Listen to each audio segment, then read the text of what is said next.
So I read this Substack article from Anna Kasparian of the Young Turks that was published last week, and it only really confirmed my and a lot of other people's observation that Anna has had a noticeable rightward shift for the last year and a half at least. Her Substack page is called Unaligned because now Anna has gone full enlightened centrist, basically where Dave Rubin was at the start of his grift. Anyway, I'm going to read the parts of the article that I'm interested in responding to the most. If you want to read the whole thing, it'll be in the description. After Trump came onto the political scene, and especially after he was elected in 2016, the us versus them mentality took shape. Anyone who refused to quote-unquote resist Trump was seen as a threat to the country, and I was fully on board with that mindset. I don't think the onus should lie solely on those who are anti-Trump when it comes to how polarized this country's current political climate is. Trump, since the very beginning of his 2016 campaign, has run on demonizing immigrants, demonizing people of color, demonizing political opponents. When you're essentially the figurehead of a major political party in this country and you're constantly feeding into people's anger and hatred,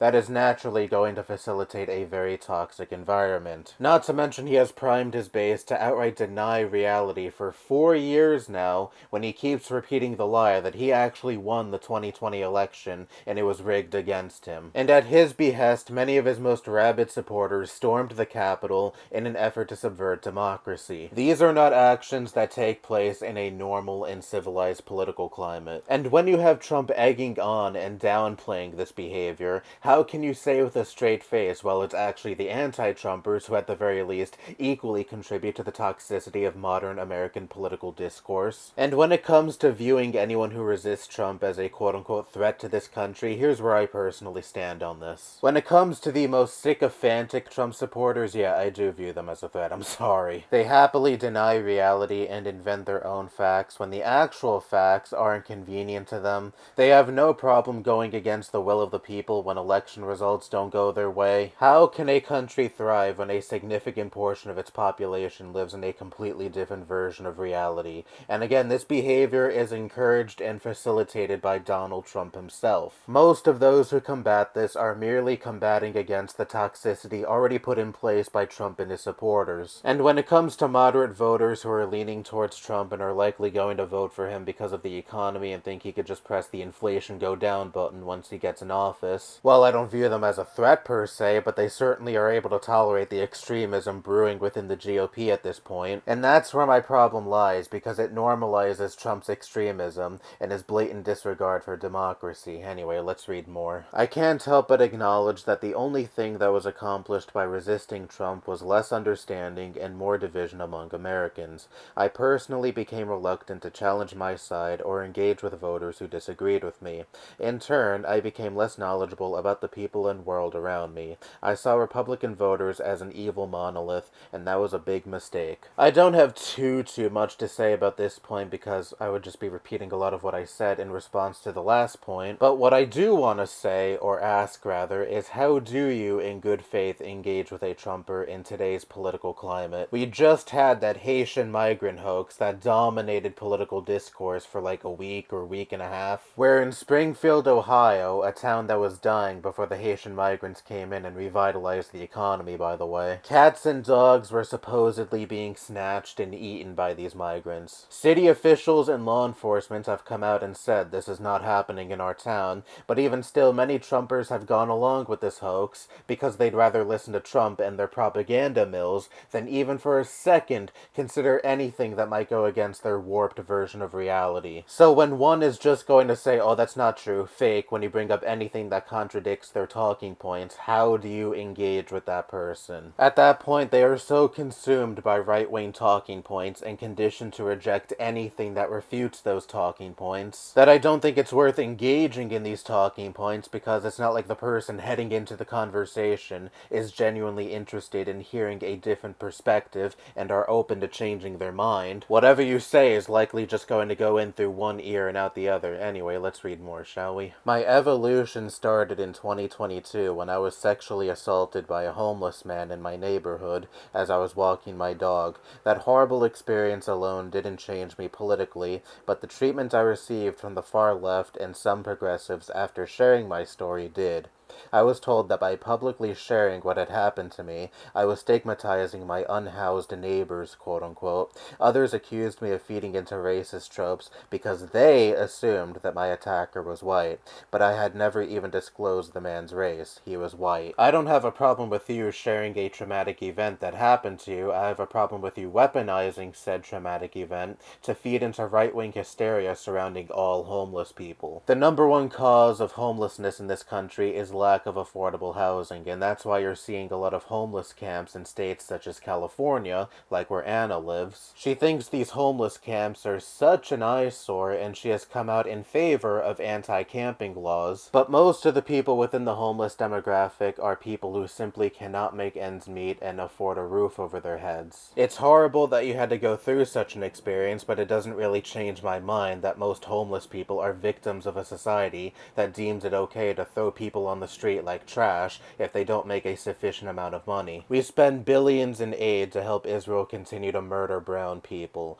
Imagine if some of those billions went into funding for more shelters for homeless people and funding to help make mental health care more easily accessible for the public. I'd say those two things would help a hell of a lot more than continuing to demonize homeless people and painting all of them as criminals. It's not unlike stripping black crime statistics out of context and arguing that black people are innately more violent and more prone to commit crime. Not only did I see the flawed thinking of some on the left, I also witnessed their cruelty and hypocrisy in real time. These terrible traits that I had associated solely with my political opponents were obviously not exclusive to their tribe. I was stupid for ever thinking that was the case. Well, I frankly think that's kind of a you problem.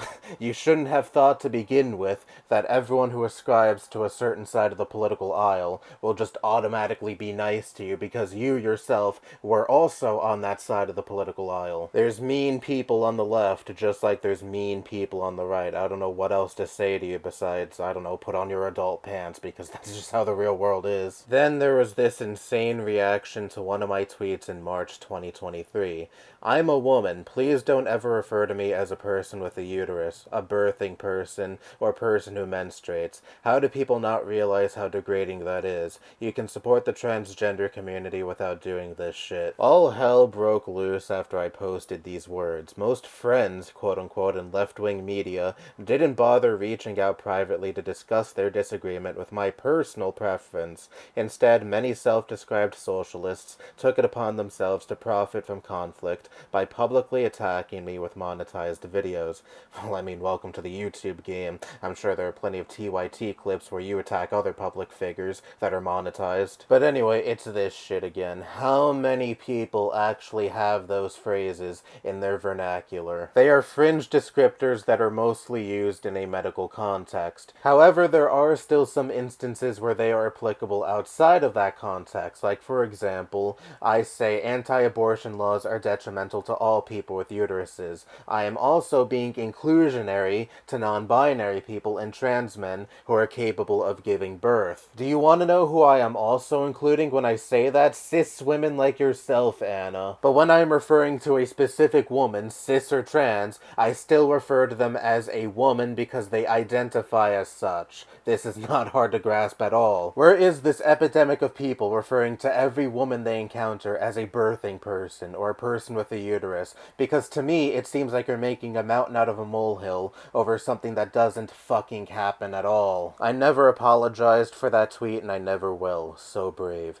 That whole experience forced me to come to terms with the intolerance of the left, and it allowed me to publicly reject the ideological shackles that kept my world small and less informed. Today, I'm less certain and more curious than I was 4 years ago. I've made humiliating mistakes while covering political news because I was previously unwilling to consider or understand the perspective of Americans who vote differently from me. Yeah, sorry, I have no respect for people who base their politics solely around who is nice to them or not. Because it shows to me you were never serious about your principles to begin with when they can just change on a dime depending on who is mean to you on a certain day. If you want to reach out across the aisle more, fine. You're probably not going to get a whole lot of fruitful discussions out of it, but that is ultimately your prerogative. But what you are saying in this article isn't all that different from a kindergartner saying they're not going to play with a group of kids anymore because they called them a poopy head. I'm sorry, there's shitty people in every demographic, and that includes includes people on the left. I figured this out 4 years ago.